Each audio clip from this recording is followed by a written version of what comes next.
third reader tonight.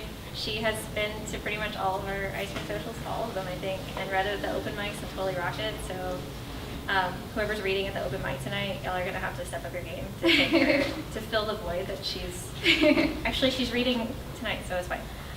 Rachel Elliott is a freelance writer and poet.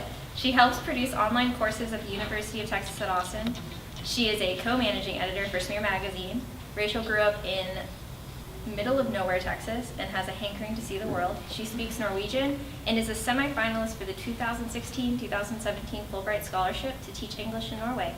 Her favorite ice cream flavor is whatever you put in front of her. Rachel. Yeah.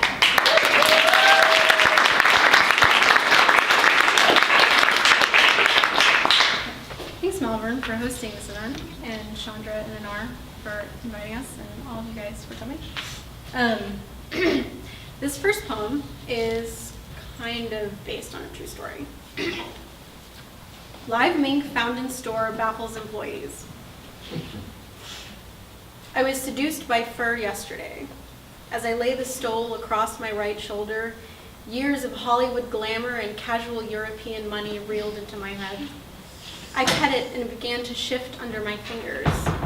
Its deadness twisted and grew, and suddenly I had a mink, teeth bared, across my body.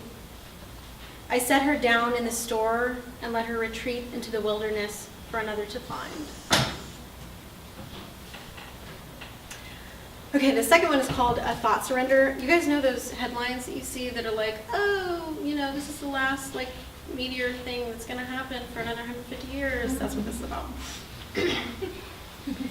This will be the last lunar event of its kind in your lifetime, several headlines claim on my news feed. How exhausting to keep track of everything I'll never experience, no matter how arbitrary. The moon, that rock controlling currents.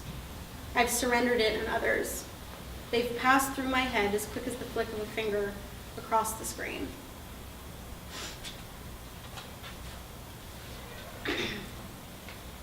This one's called To Comrades Beings.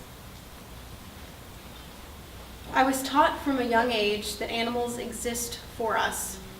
They were created for us, I heard over and over. One, of course, does not receive a gift with stipulations. They are our plunder, our tribute for being born something. Thus I was taught. As I grew and saw elk on dewy ranch land, held feed to a horse's snout, watched kittens birthed onto my brother, swam in mud with tadpoles, heard the quiet buzz of cicadas, throaty guffaws of bullfrogs, and the sharp sting of scorpion scorn, I remembered. They are not our beasts of burden. Our existence is without consequence. It was a pleasure to have known you all. So there's a weird line in this one. Watched kittens birthed onto my brother. That's true. In the middle of the night once, one of our cats went into labor on my brother, on his comforter and stuff, which sounds really gross, and it was. But it was also kind of awesome. I was kind of jealous of him. This one's called Creatures of Good Enough. Show me a yes and I'll huddle under it, refusing to move. You'll forget why you invited me and asked me to leave. I can't. I'm stuck sticky fast.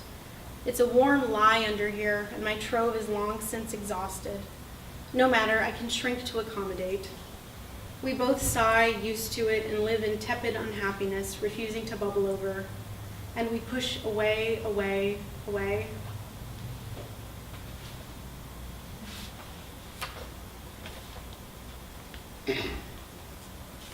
This one's called Where Did My Fur Go? I try to coat myself in my own hair, breaking straw, snapping. I remember I am bald and cold, the lot of man. To perceive distinction, I see my hand, your hands, my eyes cross in a universe their own. I cannot conceive you through me. My nakedness and the knowing stab me to carve stone, clay, glass, metal, with how you abandoned me, creating me. Where did my fur go? Why did you put me here?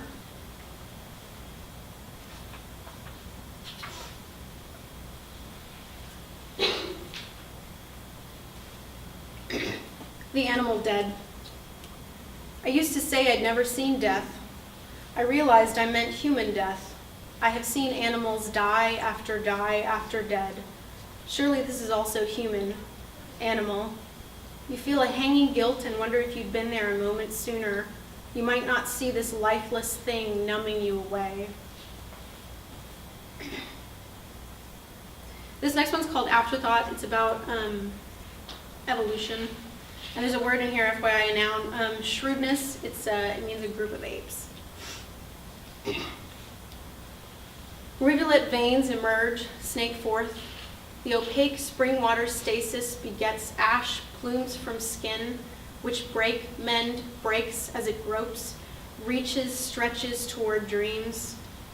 Apish nor angelic, the sensing flesh killed both ape and angel in a rage of becoming, and stuck the knife in its stealth, a dragon's fang, poisoned circumstance. The choirs and shrewdnesses gaze on the mindless mockery of standing, hunting the days for destinies, clothing self in the fire of conceit, and scanning the vaulted ceilings for a goddamned salutations.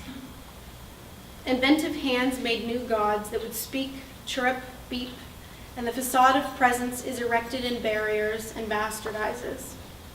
An inkling that we could be anything more than fleeting. Okay, I have one more. Human, body in room. Where have you gone? Tumbles a whisper out of my mouth toward the still face. I am alone and a body sits before me.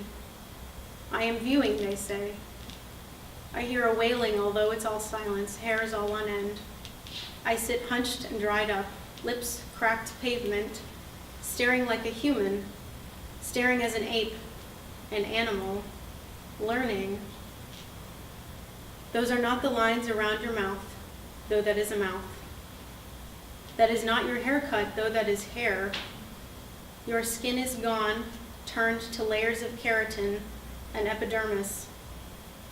I'll never hear you speak again.